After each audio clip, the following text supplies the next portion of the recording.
Yo, yo, yo. What's going on, chat? What is up, everybody? Sunday, man. Oh, I'm tangled up. Happy weekend. Hope everybody's weekend's going well. Man, it's gonna be like maybe about half a day of gaming today.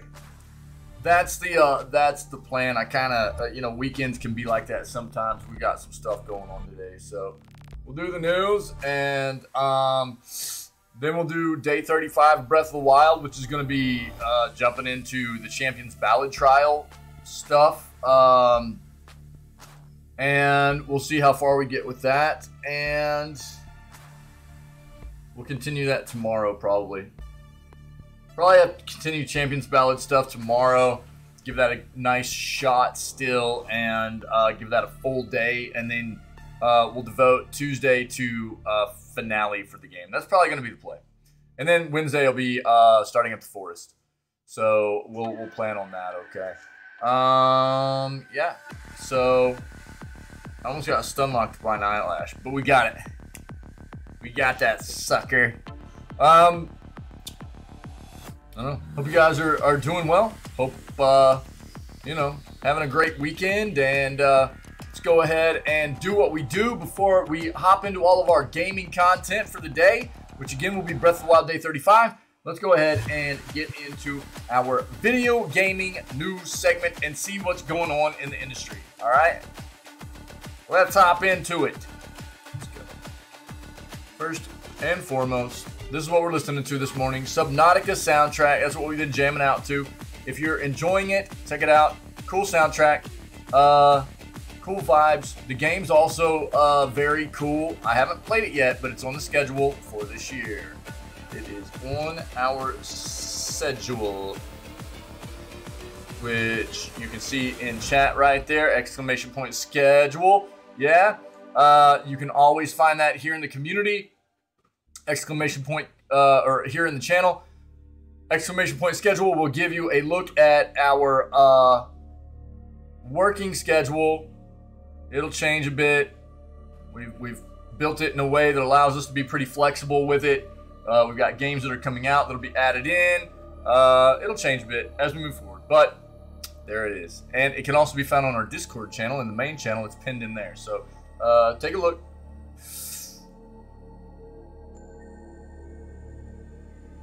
On that note, let's get into it.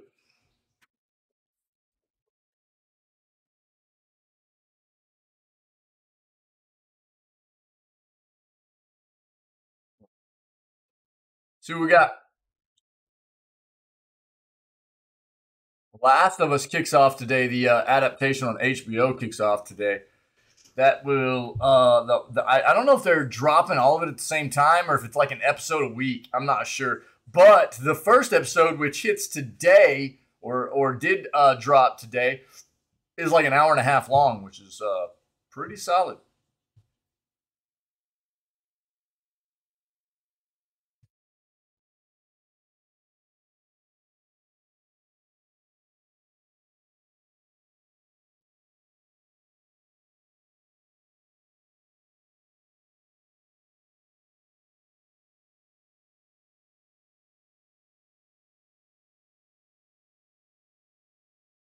Ubisoft reveals why Assassin's Creed Mirage is going to be smaller than previous games.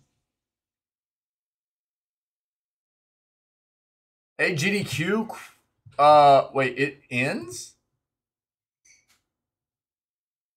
Oh, they're already done. I thought it went through the rest of today. It's finished already? Hold on. Interesting.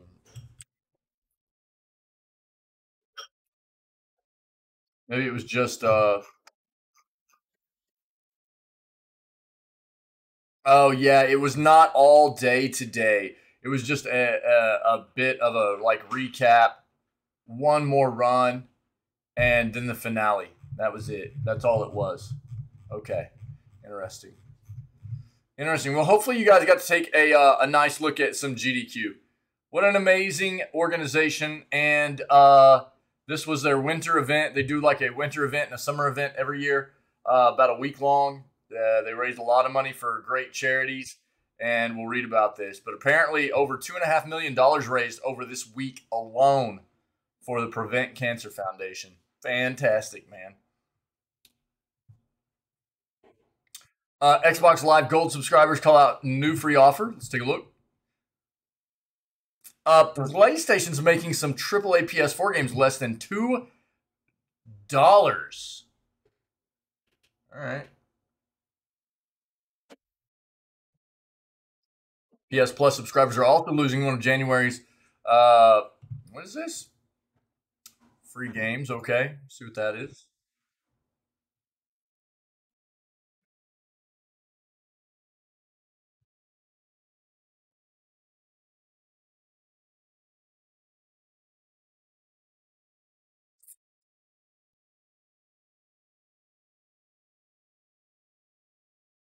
They're talking right here, the latest news on the Microsoft acquisition of Activision Blizzard. They're diving into the fact that NVIDIA and Google are raising their own concerns about anti-competitiveness. That's what they're calling it. Really what it is they're concerned about how Microsoft would then be a bigger competitor to them in these, for both of those businesses respectfully, those companies respectfully, the App Store market and the cloud gaming space. So anti-competitive, or who's really being anti-competitive here? You know, don't get me wrong, man. I'm trying to get people to look at this from different point of views. That's it, man.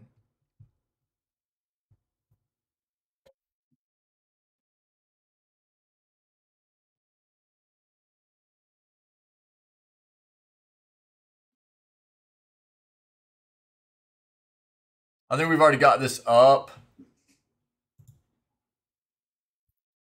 Maybe not. Okay, let's see here. Game Pass subscribers confused about losing access to game. Okay.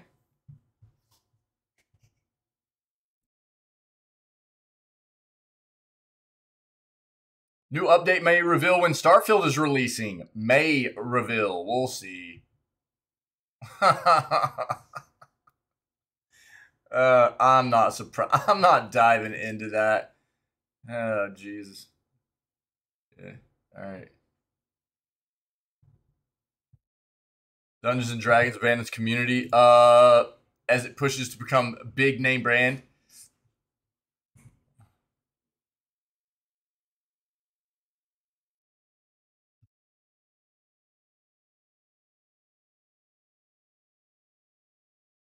I'm seeing if there's anything new in this that we haven't seen already about the new OGL that Wizards of the Coast created and was supposed to release at the end of this week. It was like Thursday it was supposed to release, and they didn't push it out because of so much criticism they received.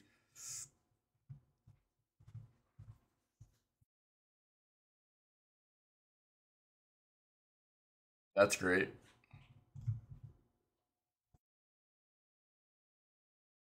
This is a long article, man.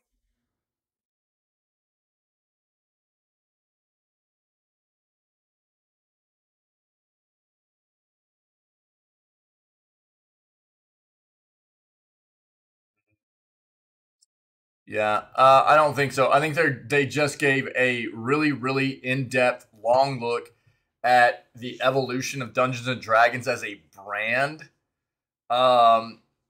under Wizards of the Coast and how it has evolved to what it is now, in large part because of the long-standing OGL that has been in place, which has been a very mutually beneficial licensing contract between both Wizards of the Coast and other creators. Mutually beneficial in the fact that it allowed other creators to very easily incorporate Dungeons and Dragons mechanics and the Dungeons and Dragons world into their own unique creations without a lot of constraints, while also giving a lot of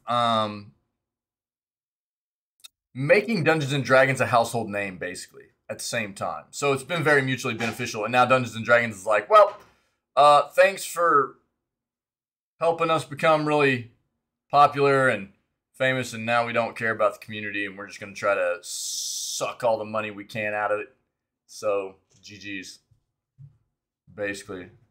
Wizards of the Coast, Hasbro looks terrible right now. This is really, really bad. We'll see if we get anything new moving forward, but I didn't see anything new in this.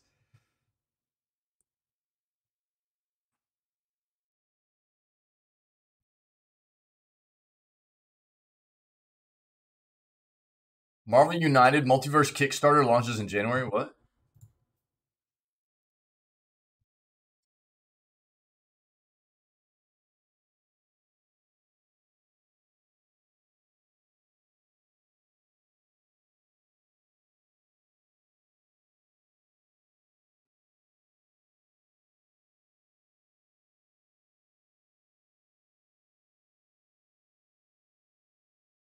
I think this is not video game. I think this is I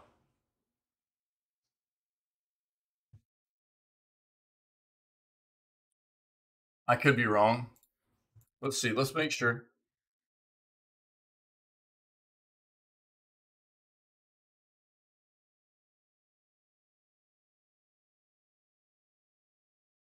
Yeah. Yeah, this is some board game stuff. So we won't dive into that.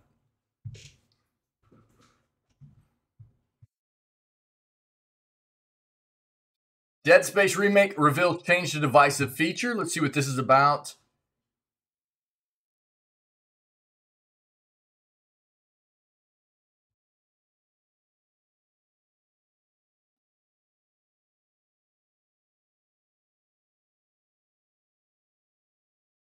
Lost Ark incorrectly bans Steam players for being inactive. Interesting. Let's see what else we got.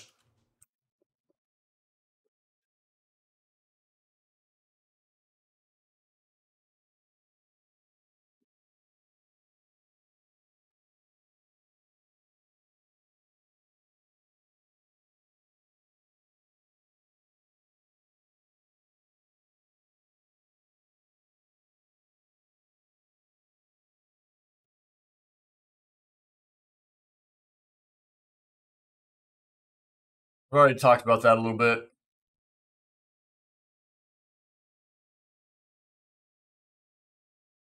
I'm not diving into this, dude. New Skull and Bones footage shows off narrative gameplay.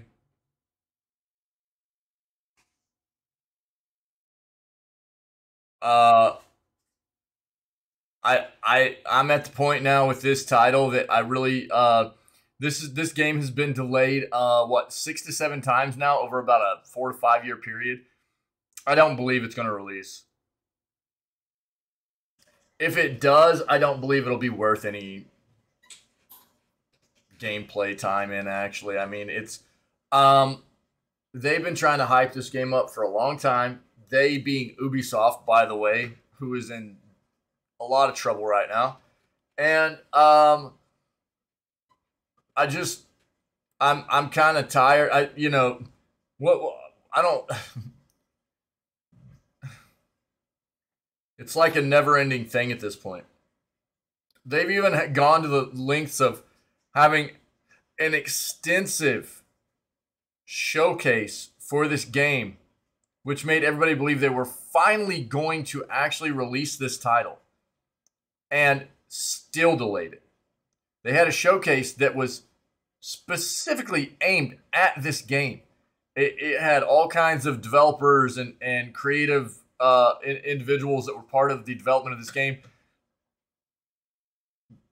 talking about it, showcasing it, and then delayed again. I'm not feeding into this anymore. I don't believe it. Even if it does come out, there's no way I'll be investing any time into that. There's no way. I don't see it.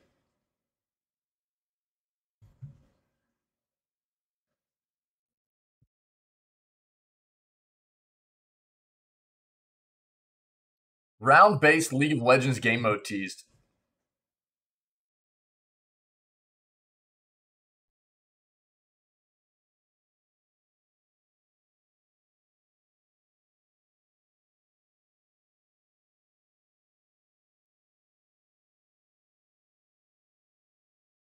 we've heard about this for a while. There's the talk in the entertainment industry about an adaptation of Dead Space being done, right? So,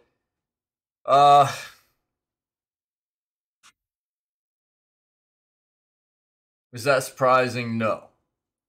I'm actually surprised it hasn't been done yet. My big concern is like, please do it right. This is an iconic game. Dead Space 1 and 2 especially are notoriously iconic horror titles out of the video gaming industry. So please do it right. I'll give you an example of like, I feel like Silent Hill movie, the first Silent Hill movie was fantastic. I really enjoyed it. I thought it was really well done. And then the second one was an absolute just dumpster fire. It was horrific. So please, if they end up making this into a movie, do it right, man.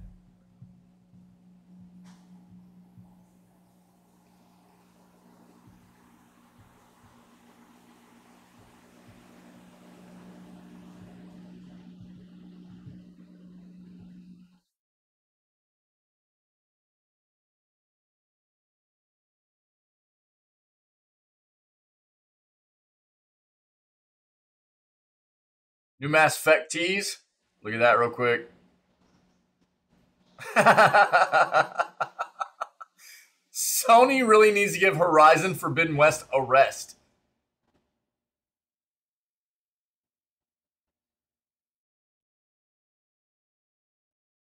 What do you guys think?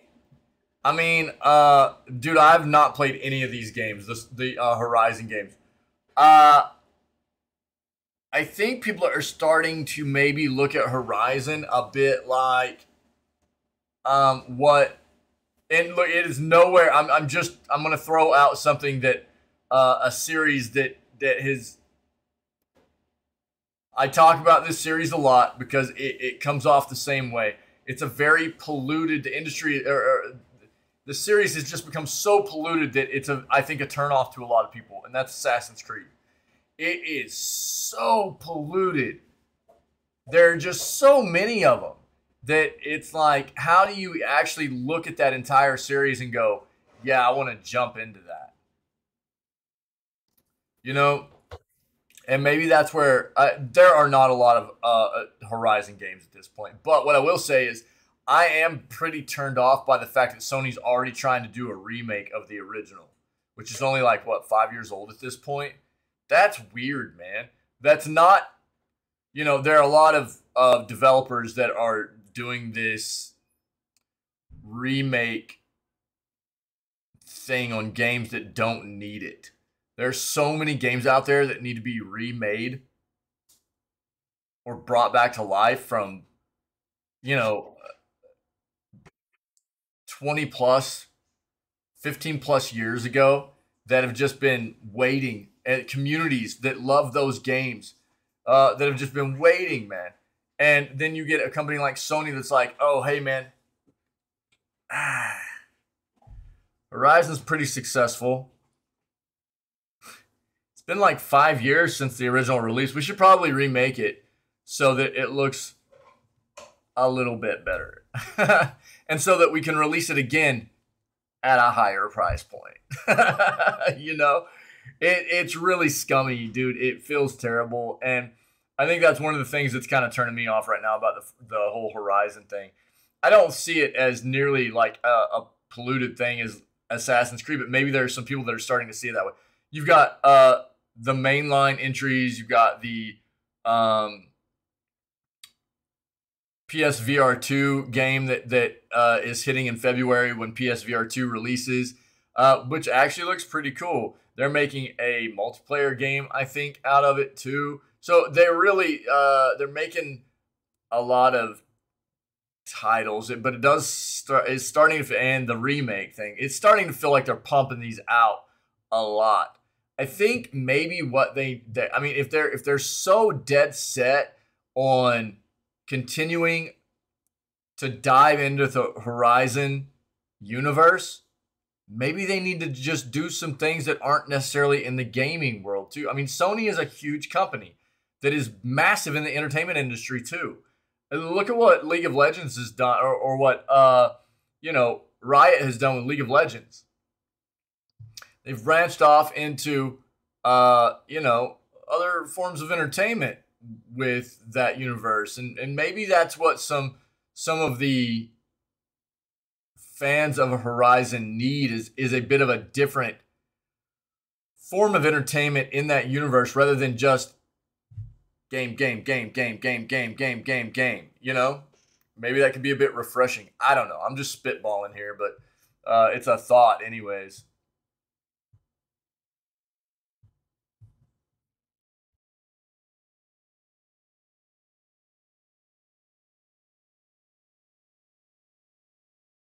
We looked at that. The GameCube controller for Switch is pretty cool.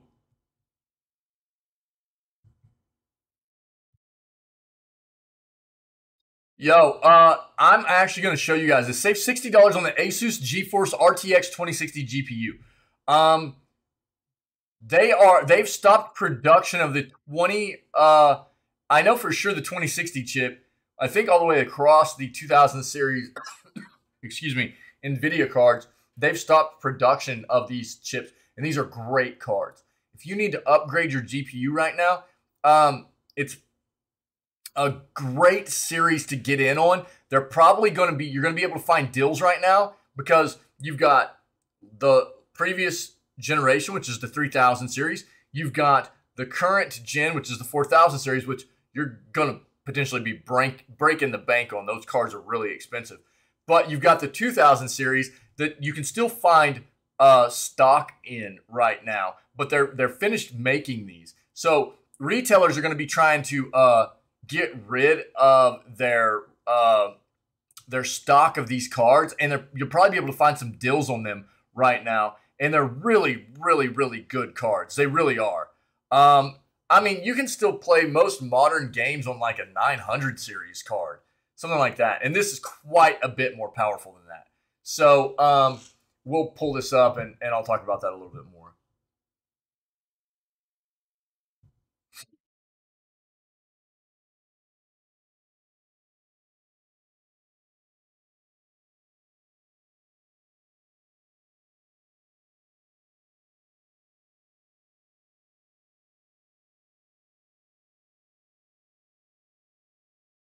Let's do with this. These are our articles for today, January 15th. Cheers.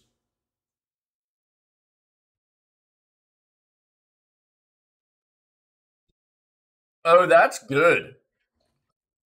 Dead Space Remake reveals change to the divisive feature.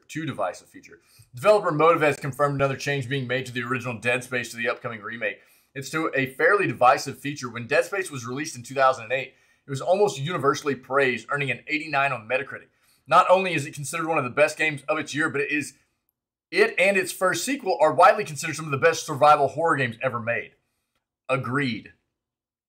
That said, while the game is a certified classic, it doesn't mean it's without fault. Like any game, it has shortcomings. For example, like most 3D maps, its 3D map in the game wasn't very well realized or useful. And Motive has identified this and has changed it for the remake, making it a 2D map. Looking back at it, there was a little bit of frustration and how to control the original map or how to read it quickly, said Joe McMillan, a developer on the remake of the change. You'd have to kind of rotate it to figure out what's the best angle to see where your character is, where you need to go. We've actually simplified it rather than embellished it to improve the clarity and the readability of it. Remains to be seen how well this change will be implemented. I remember that map being a little bit weird, and thus whether or not it will be an improvement. That said, while 3D maps sometimes look cooler, they are rarely more useful than 2D maps. So it's hard to imagine this being anything less than an upgrade. Remake is releasing on the 27th, so less than 2 weeks away. It's going to be dropping on PC, PS5, Xbox Series S and X at a $60 price point. It is set to eventually come to EA Play because it is an EA title. Also will come to Xbox Game Pass Ultimate, but won't happen until months after the game's release. Here's another thing. if you pre-order it, not that I'm not a big proponent of getting people to pre-order games, because in this day and age we've seen too many issues of games being released in a very bad state, people feeling cheated and duped, and like they got robbed out of their money because of how bad a game releases. So, but if you are dead set on playing this game on release, if you pre-order it on Steam,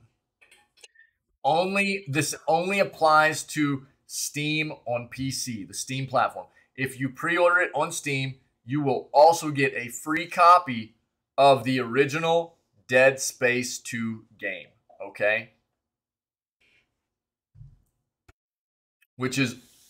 It holds up. I just played this past October, which we call Scaretober in this community.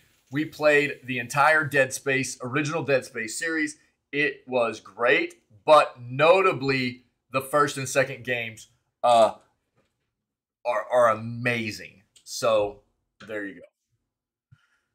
Lost Ark incorrectly banned Steam players for being inactive. The 2019 MMO Lost Ark has accidentally banned Steam players for being inactive, flagging their accounts as bot accounts. World of the Bans first appeared on Steam with a wave of negative reviews after players received a Valve anti-cheat ban attributed to their profiles for simply not playing the game.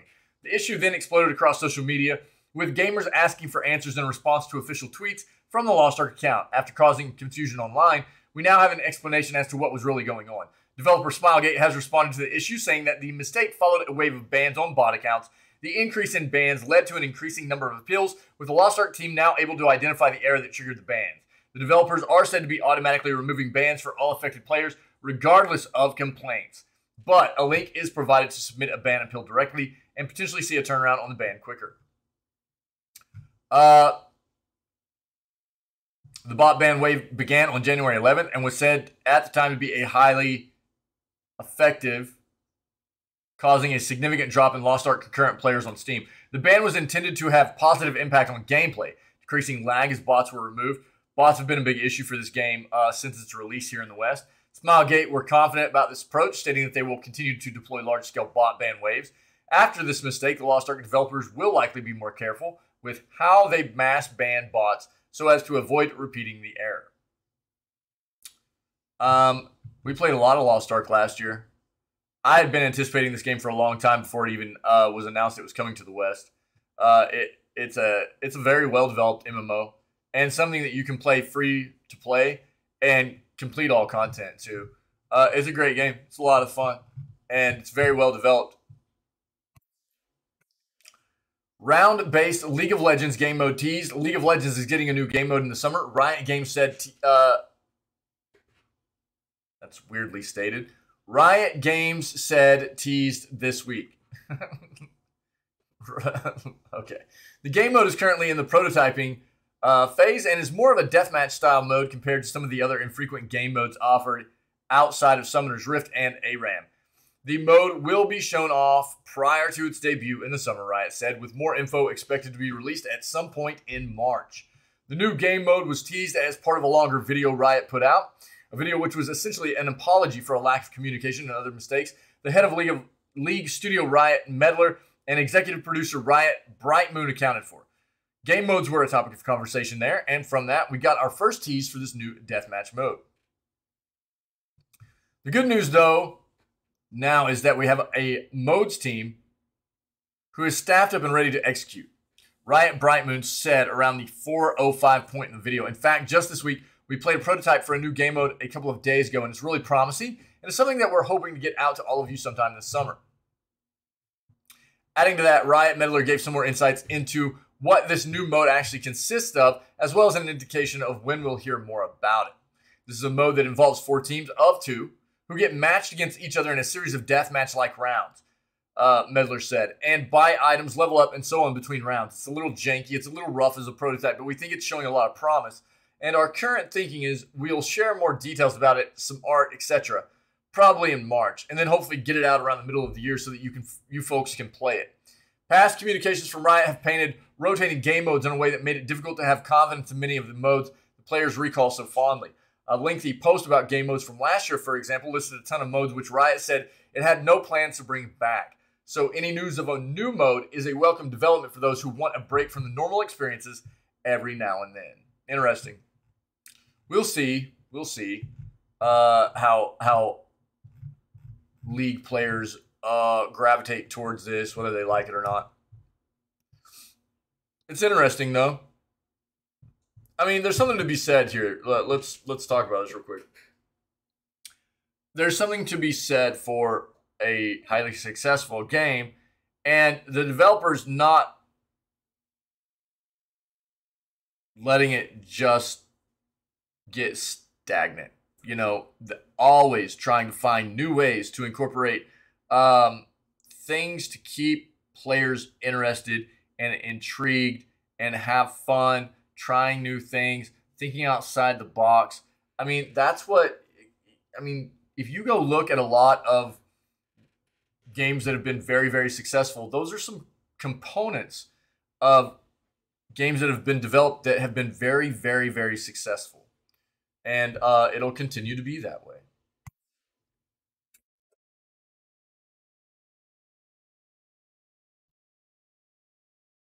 New Mass Effect tease shared, but what does it mean?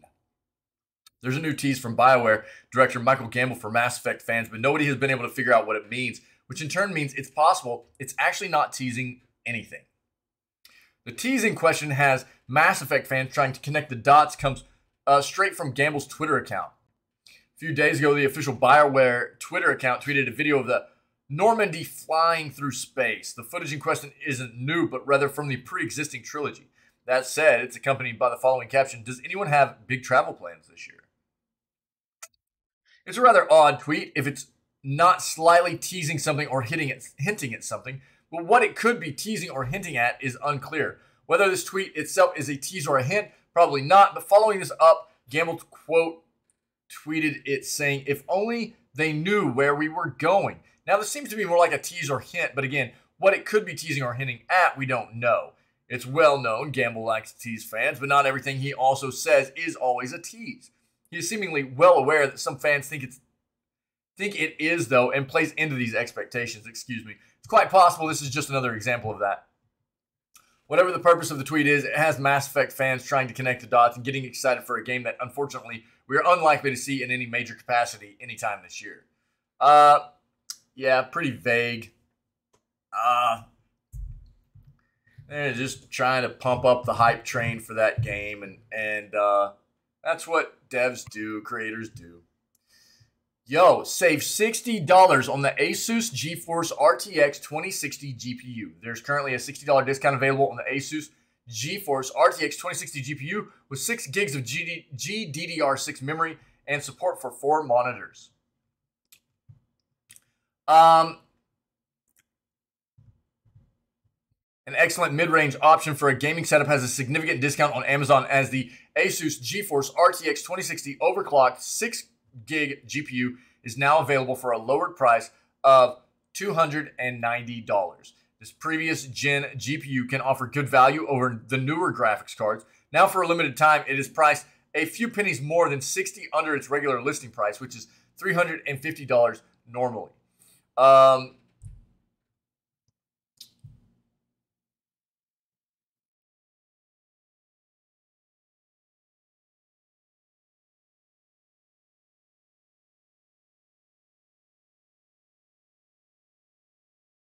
Asus is a fantastic and very notable manufacturer of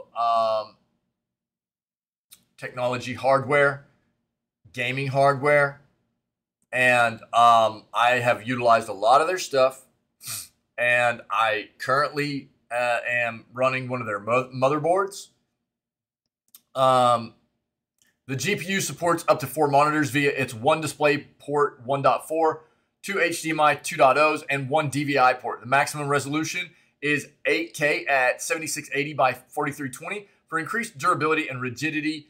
The card is protected with a reinforced aluminum backplate. All the cards for a while now have utilized that because they're so chonky. GPUs have gotten so chonky over the years. They have to have these reinforced plates or they just bend and sag inside these PCs, which makes sure that the PCB doesn't flex and get damaged. Monitoring the performance of the GPU and tweaking it is enabled with the GPU Tweak 2 software. There's other software you can use too. Now, the Asus GeForce RTX 2060 overclock is available for a discounted price. And that is on Amazon, guys. Look, like I said, they didn't hit on this piece of information in this article, but I'm gonna reiterate here. The 2000 series graphics cards are not being manufactured by NVIDIA anymore, and these are amazing, fantastic, wonderful cards. They perform fantastic. They've got great benchmarks. Are they the latest and greatest? Absolutely not. But you're talking about, let's see here.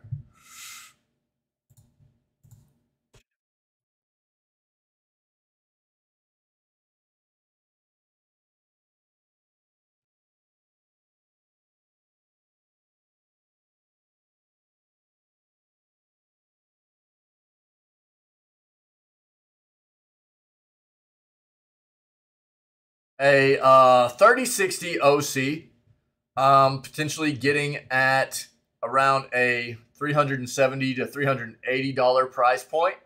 Okay, that's a 3060 overclock, right? That's not a significant amount more, but it is a little bit. And then the 4060 is the big jump, right?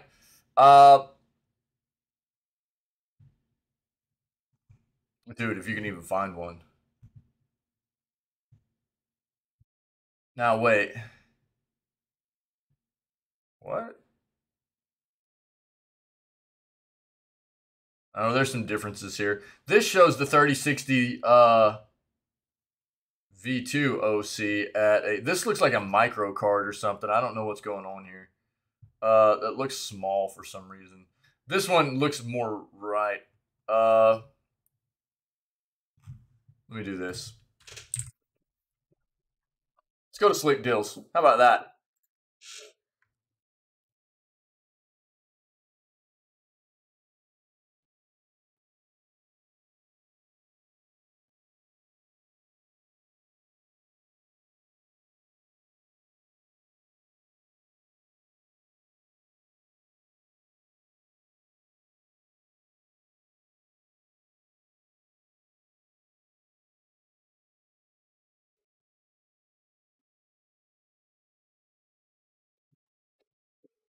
This should do it for us.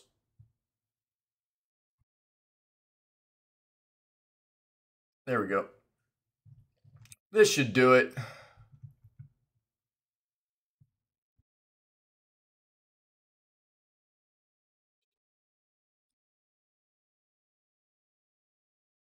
Let's go with a 2060, a 3060, and a 4060. Cool. What? They're not even giving me a 4060. That's weird. Whatever. We'll just go with that. Compare them. So yeah, you can see right now they're actually probably showing the one on Amazon. This is the $280. Yeah. A 3060 you can get at about, probably $340 to $360, somewhere around that. But then your 4060 is going to be more around $600 to $700, right? So if you're looking to upgrade, I would just recommend searching around. There are 2000 series cards that are going on sale, and I don't know, maybe you have some gift cards laying around from the holidays or something for Amazon. You know what I mean? If you can afford to bump up to a 3060, that's probably the play for the future for sure. Rather than breaking the bank on a 4000 series card. But the 2000 series cards are fantastic, and you're going to start seeing deals on these things, okay? So if you're interested, I'll just throw this in chat, give you a bit of an idea of what price you can actually get. And if you can afford to bump up to that 3060 price point, it's going to be worth it. But if not, then a 2000 series card is going to be a solid play for you for a while anyways, okay? New update may reveal when Starfield is releasing. A new update out of Xbox may emphasis on May. Reveal when Starfield is releasing. The new game from Bethesda Game Studios, the makers of The Elder Scrolls and Fallout, is currently scheduled to release sometime in the first half of this year, which is to say sometime by June. When exactly within this window remains a mystery, but we may have a better idea thanks to the aforementioned update. During the Xbox event later this month, Xbox has confirmed we will get release dates and new information on games launching in the next few months. It then listed the following games: Forza, Redfall, and Minecraft Legends. Yeah. We know all this.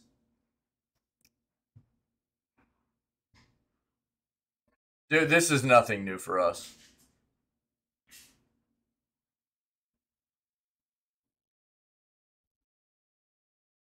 So I've been saying this for a while. Look, the end of the fiscal year hits on March 31st for the gaming industry. And to be completely honest, Xbox has probably not had the fiscal year that it was looking for so far because of some delays. So, my thought here is that between Redfall and Starfield, they're probably trying to get one of these games released before the end of the fiscal year. Which one, I don't know, but it'll be one or the other, in my opinion. Both of these games have been noted by Xbox and Bethesda to release in the first half of the year. Are they going? They're not going to release at the same time. That's for sure. So my thought process here is that one will release before the end of the fiscal year, with enough time to show some numbers, increased numbers for reporting for Xbox and for Microsoft, and then the other will release, around mid-year, probably. We know that this showcase is happening on the 25th. We're going to watch it. That's 10 days from now. It's on a Wednesday. It'll happen towards the end of what our normal stream time is, so around 2 o'clock p.m. or 1400 hours channel time, okay? So that's 2 o'clock p.m., 1400 hours CST. And we'll watch it here. But we already know this. Like, they're going to show some Forza, Redfall, Minecraft stuff. Starfield's not going to be included. They're going to have their own showcase for Starfield a little bit later after this one. But they're also going to showcase, apparently, the friends and family plan for Game Pass, stuff like that. And I think we'll just have to wait and see what exactly we get out of this showcase. And there's a lot of speculation right now in regards to all of this stuff from Xbox. And we will find out soon enough. All right. Xbox Game Pass subscribers confused about losing access to Game Pass subscribers across Xbox One, Series S, and X are confused about a game they are losing access to tomorrow, January 15th. Tomorrow, 6 different games are leaving behind the subscription service. When and if any of these games will ever return, we don't know. But fans aren't sweating the departures very much because none of the games are notable, not at least in terms of quality. However, one departure is notable because it's a game from a studio owned by Xbox itself. We Happy Few is leaving Game Pass tomorrow. That would be today, probably. Yep.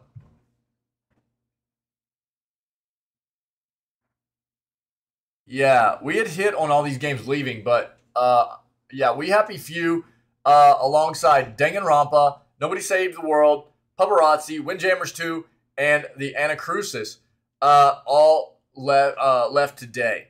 What's notable here will vary from subscriber to subscriber, but the game that's causing confusion is We Happy Few. Made by Compulsion Games and owned by Microsoft. So the confusion is, why is it leaving if it's leaving Game Pass if it's owned by Microsoft? The games from Xbox Studios are not only day one Xbox Game Pass games, but they never leave the subscription service. So again, why is We Happy Few leaving? Well, this occurrence has many Xbox fans confused on Twitter and elsewhere. While the situation may seem confusing on the surface level, there's actually a pretty simple explanation. Xbox owns the studio. It does not own the publishing rights to the game. Oh, okay. because the game was released via Gearbox before Xbox acquired the studio. In other words, while Xbox owns the studio that made the game, it does not own the publishing rights to the game, so it has no say whether it stays or goes beyond the ability to pay for it to stay. There you go. That's all there is to it. That makes a lot of sense, and that's why it's leaving. Okay. Yep. Xbox Live Gold subscribers call out new free offer. Xbox Live Gold and Game Pass Ultimate subscribers have gone through a bit of a rough patch recently, considering how this month's free games with Gold were received. Compared to the PlayStation Plus titles and how Xbox Game Pass games were added in recent weeks, Ferret, what's up? Yeah, kind of like that. Yeah.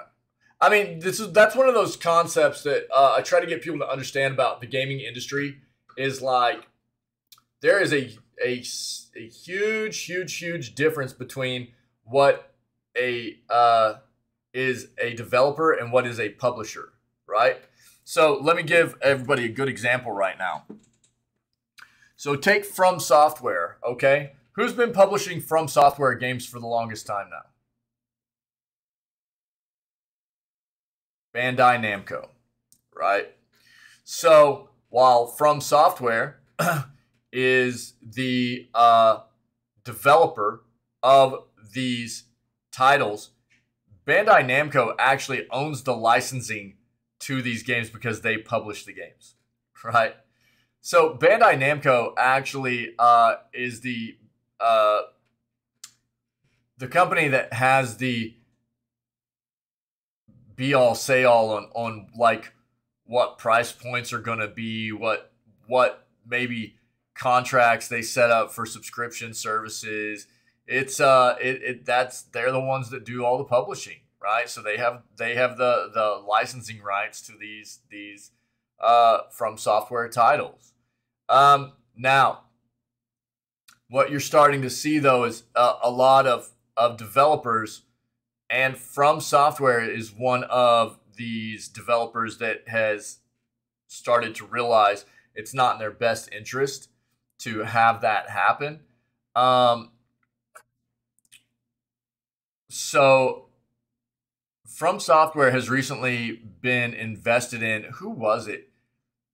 Who invested? Why can't I think of who it was? Dude, was it Sony? It might have been Sony, actually.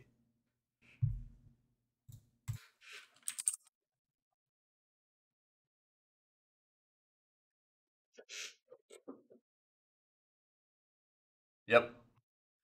Sony and Tencent both own about together a third of the From Software company. Now,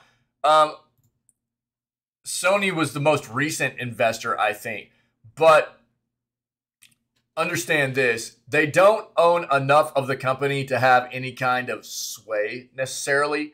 You know, they don't have a enough for like any kind of say in what the company does, but they've invested in the company, which allows them the big Tencent's big thing is like for gaming stuff, right? Sony's is for gaming and other entertainment purposes, like maybe some adaptations moving forward of the From Software worlds that they've created. Now, that's what that does for those companies that are kind of like, yo, let us invest in you and we'll work with you moving forward. But the reason that From Software allowed these companies and to buy into their companies because they're trying to self-publish right now. So that's what they're doing with this money that Sony and Tencent has invested in them. They're taking it, they're turning it around, they're investing it in their own self-publishing division of their company. That way, they'll be publishing their own products moving forward, and they won't be collaborating with Bandai Namco anymore as a publisher. A lot of people don't understand the difference between a developer and a publisher in the gaming world.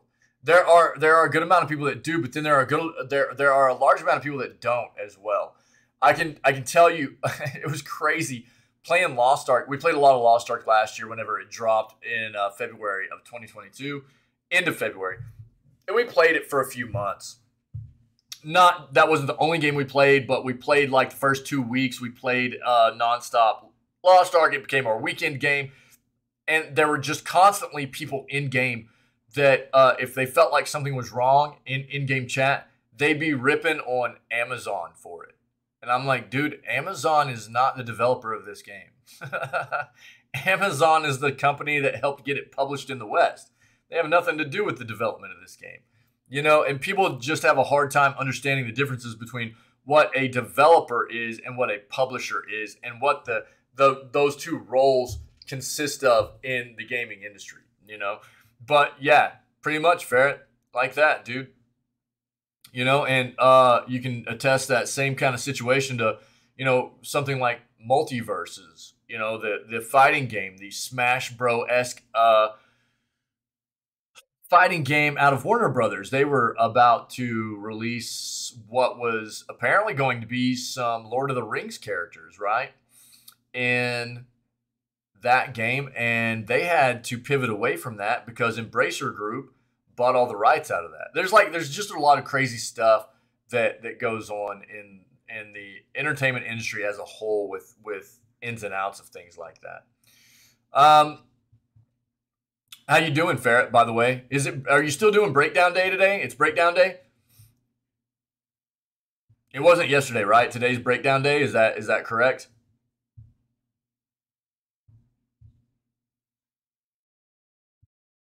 Day is Breakdown word. In about 3 hours. Are you guys doing like a finale thing right now or what?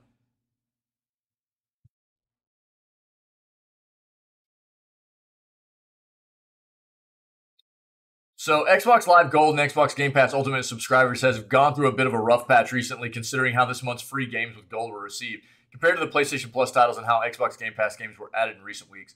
Following those events, which were largely perceived as setbacks or downgrades by subscribers, the free play days games, or game in this case, also made for an odd turn of events that hasn't gone unnoticed by Xbox Live Gold users. The free play days games are announced every Thursday, and this time, Xbox Live Gold and Game Pass Ultimate subscribers can play I Am Fish, I Love Lamp, for free throughout the weekend. To be clear, this isn't a knock on I Am Fish. It comes from Bosa Studios, the same developer that made Surgeon Simulator and I Am Bread. It's got positive reviews, and it's an entertaining simulator. The problem people seem to have with this game being free to play for the weekend is the fact that it's the only game that's included in this round of free play days. Oh. If you take a look at the archives for the free play days games, you'll see a history of what's been made temporarily free to play over the past couple of weeks. Those games include things like Dragon Ball Xenoverse 2, NBA 2K23, Rainbow Six Siege, and Dead by Daylight, just to give an idea of the spread of games. The one thing they've all got in common is there are multiple games made free to try each week. Most of the time, it's 3 games being offered at once, and sometimes it's 2 or even 4. But it hasn't been since the week of September 29th that only one game. WRC 10 FIA World Rally Championship was the sole game in the free play days lineup. By itself, this wouldn't be a big deal at all, but the situation's been compounded now by people who are already asking what was going on with Xbox, given the recent Xbox Game Pass and Xbox games with Gold situations. It also didn't go unnoticed by Xbox fans that a Bosa Studios developer was the one who suggested late last year that the Xbox Series S was holding back the development of games. Yeah. Again, that part wouldn't really matter under normal circumstances, but when I Am Fish is the only game that's free to try this week, it's the game that gets singled out. Interesting. Yeah, that is a bit weird. Yeah. Most are still asleep right now? Yeah. I mean, is there anything specific? Did you guys have like a last hurrah going on before the entire thing shuts down, or?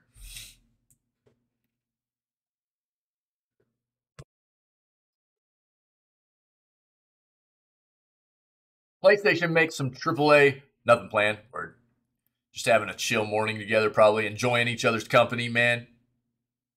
Ooh, there will be something? All right.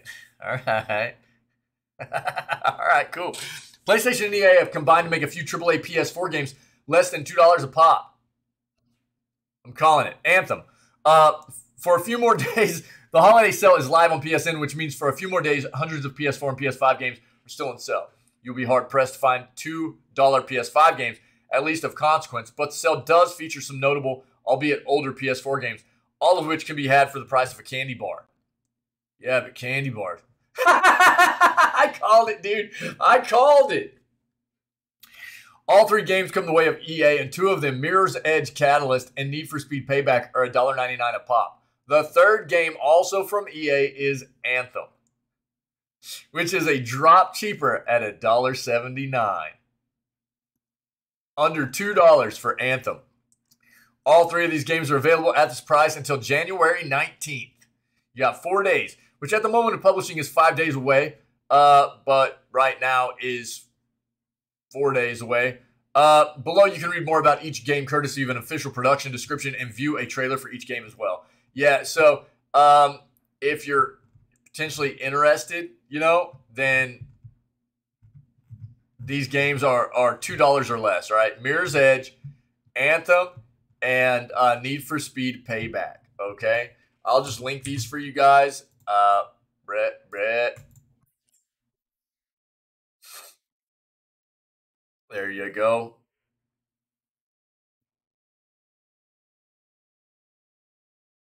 Go get you some Anthem. PlayStation Plus subscribers lose one of January's free games. Yeah, PS Plus subscribers recently learned of 11 free PS4 and PS5 games coming to the subscription service this month. But as it turns out, players are getting one less game than expected.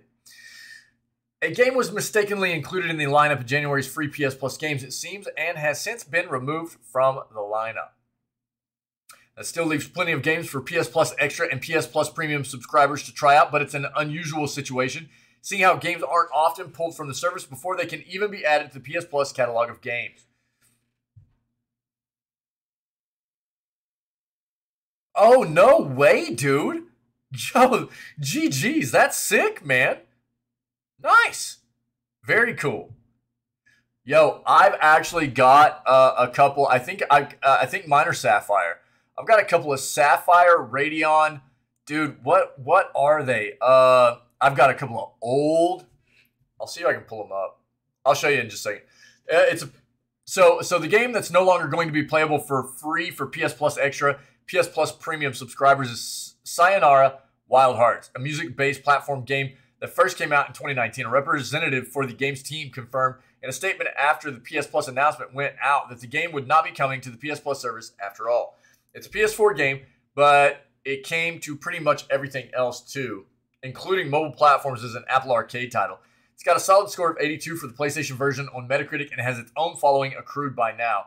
So those who've heard positive things about it will be disappointed to hear of its absence from this month's PS Plus lineup. It only costs $13 US if you want to buy it that way, but that's the only way you'll get it on PlayStation, given that it's not going to be in the PS Plus catalog. Yeah, even with Sayonara Wild Hearts being included, without it being included in January's PS Plus games, there's still plenty of other options to pick from, featuring a mix of multiplayer and standalone titles. The remaining PS Plus Extra games, if you hadn't already heard, are Back for Blood, Dragon Ball FighterZ, Devil May Cry 5 Special Edition, Life is Strange Before the Storm, Life is Strange Original, Jet the Far Shore, Just Cause 4 Reloaded, Just Cause 4, Omno, and Erica. All right. If you need more, I'll link this. Yeah, dude. What was mine? I'll see if I can show you a picture real quick.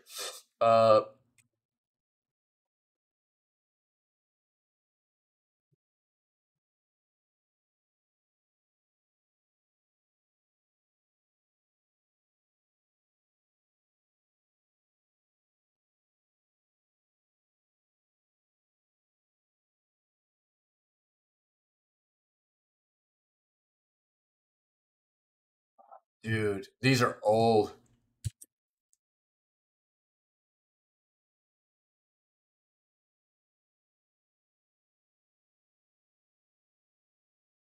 I've still got them. I've still got them packed away though. Let me see if I can find the right one. Were mine Sapphires or were they?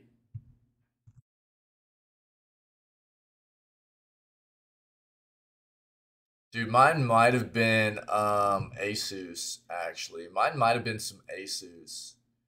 I would need to pull them back out. It's been so long. But, dude, I've got these things. I had these in a Crossfire setup way back in the day. I think this is what they were.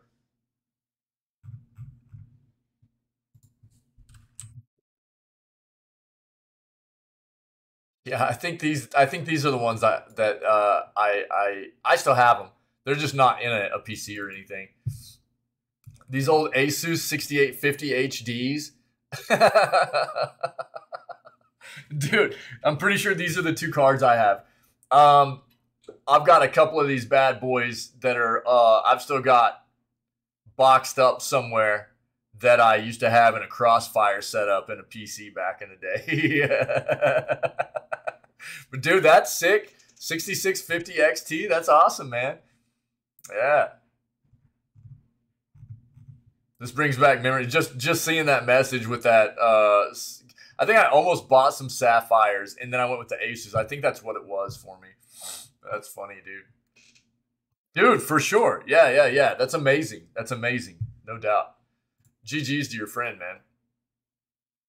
Ubisoft reveals why Assassin's Creed Mirage is smaller than previous games. Ubisoft has revealed why AC Mirage is going to be smaller than other previous entries in the franchise. Over the last decade, yeah. Hey, thanks, man. Yeah, for sure. That's really cool. Over the last decade, Ubisoft has put a vast majority of its chips into the AC franchise because it is absurdly successful. Happy Sunday, by the way, buddy. It's good to see you, dude. I don't know if I said that. I don't think I did. It was a bit focus mode, man. I'm sorry. Ubisoft has put a vast majority of its chips into the AC franchise because it is absurdly successful. The games do well and they're released consistently, but also with enough space between them to mitigate fatigue, but sustain interest. I would say not with enough space between, but that's just me. Add to the fact that the series is really only loosely connected at this point, and players can jump in and out as they please.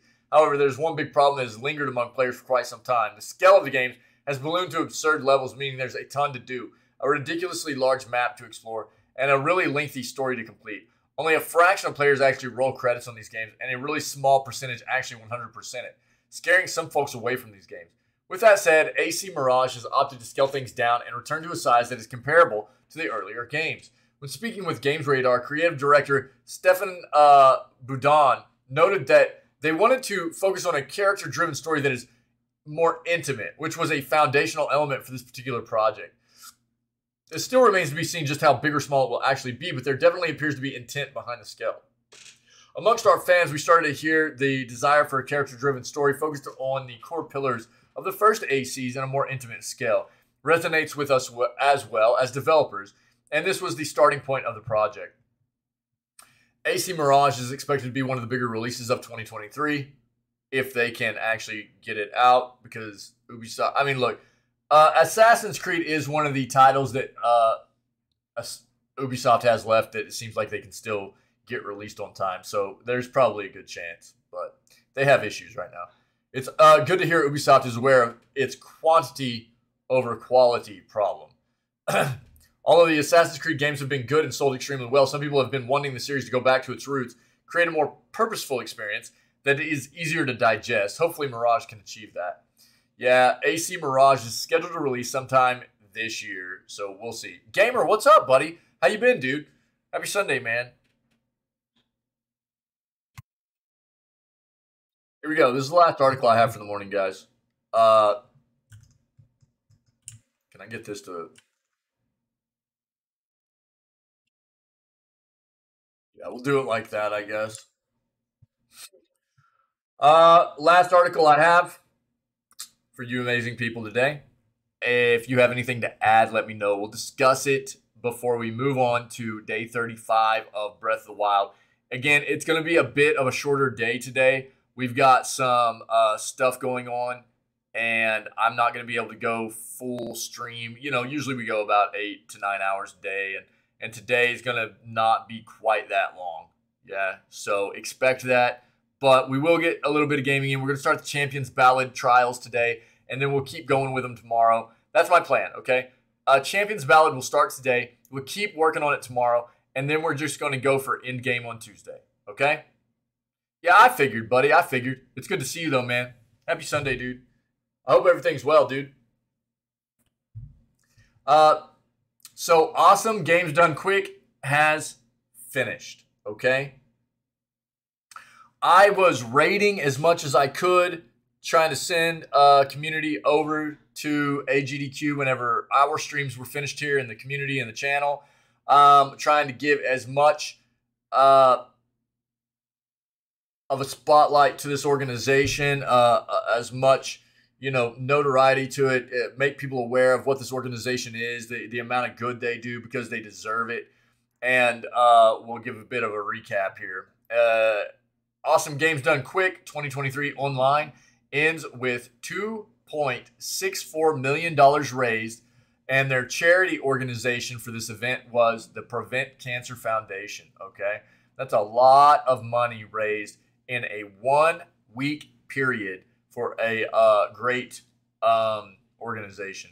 Well, that's a wrap for this year's Awesome Games Done Quick event. After one straight week of some truly impressive speedrunning across an impressive variety of games, Awesome Games Done Quick 2023 online has now officially ended, having raised $2,642,493 for the Prevent Cancer Foundation in the process. Great job to this organization, and thank you to everybody that donated and everybody that participated, whether it be somebody that was a runner, a game player in this event, or anybody that helped to put on this event. It's amazing what gets done twice a year. Every time they put on these GDQ events, it's pretty just incredible what this has turned into for such an amazing, inclusive community for gamers. First and foremost, an amazing place for gamers that have just come together to try and create a better world, ultimately, right? Trying to raise money for great foundations that are trying to help people out, It's great stuff, man.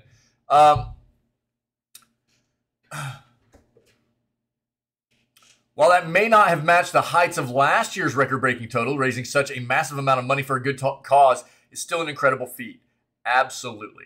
And all of the runners and members of the GDQ crew should once again feel to be praised for pulling off another one of gaming's most epic charity events.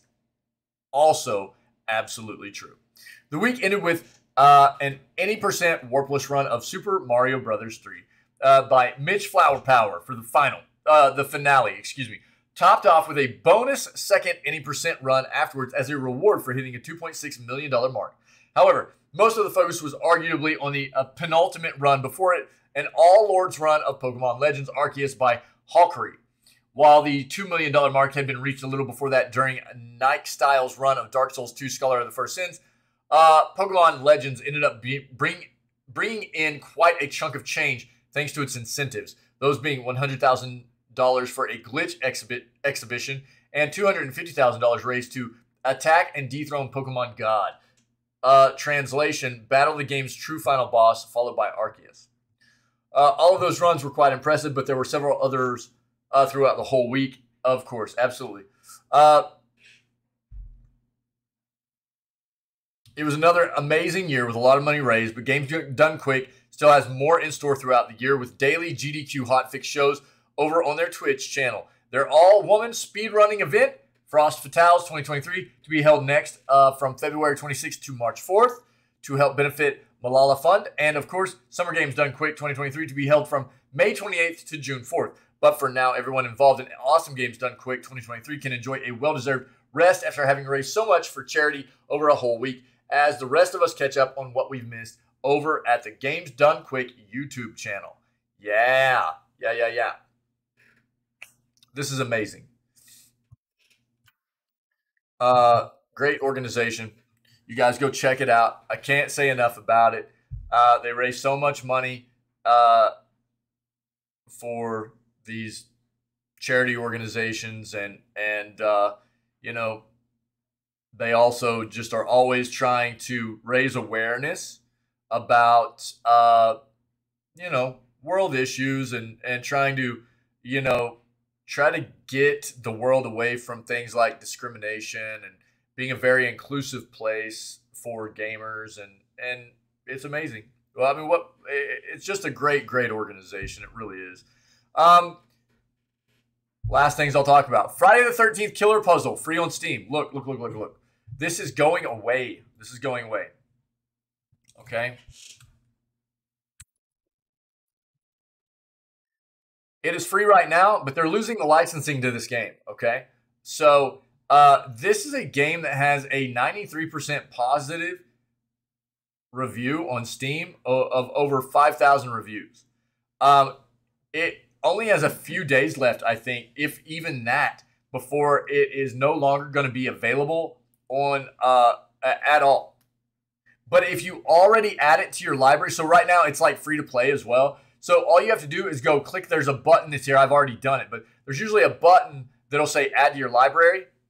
Go do it, because then it's always there and you can always play it. Otherwise, you don't have the license and you won't be able to play it anymore. Whenever the developer and publisher Blue Wizard Digital loses the license for the Friday the 13th title of this game. So go add it to your library so you can play it at some point if you want. All right? Cool. The other thing is go get your free games on Epic. Free games, man. I don't see any reason not to be grabbing all this free content. Divine Knockout, First Class Trouble, and Game Deck Definitive Edition. These are all free titles for the next 4 days. Okay? So go grab your free games. I have yet to understand why anybody wouldn't be doing this. It's free content. It's free software. It's free games. Go and get it, okay? Cool. That's the news, my friends. That's the news, all right? Happy Sunday. Happy weekend. I hope everybody is doing fantastic. I appreciate all of you very, very much for being here for the news segment today and for always being a part of what we do here in this community, helping to create such an amazing space for myself and all of the rest of us to hang out all the time. You're amazing. Thank you very much. We're going to move on to day 35 of our Breath of the Wild playthrough. Again, we're going to be jumping into the Champions Ballot Trial and then moving on to taking out Ganon. Cool. It's been a great experience, and we're really pushing in game at this point. So it's good times. Today will not be a super long gaming content. We'll get probably about 3.5 to 4 hours worth of gaming content in right now. I just have some stuff going on today that's not going to allow me to do a full day of streaming like we would normally do. So it happens from time to time. But we'll be back at the full content stuff tomorrow. Okay.